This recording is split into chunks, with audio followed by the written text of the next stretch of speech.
தாயே பால் கொடுக்குறான்.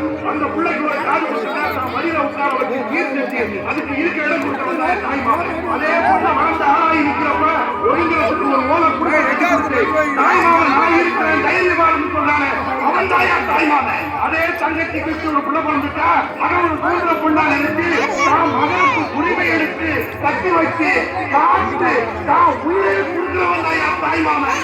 இப்படி என் தங்கச்சி வீட்டுக்கு போறதுல இருந்து உள்ள பிரச்சனைல இருந்து காது குத்துறதுல இருந்து இன்னைக்கு சமைச்சு குத்த வச்சிருக்கிறவருக்கு இந்த தாய்மாமன். இந்த பூமி சூரியனை 1000 தடவை சுத்தி வந்தாலும் அது பாடம் மாறதில்லை.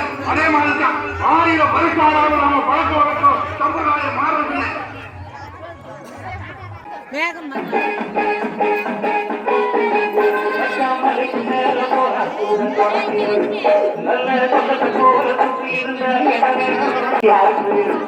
உங்கள் கையை கொடுத்தா நம்பிக்கையை வாழும் கொண்டே என்று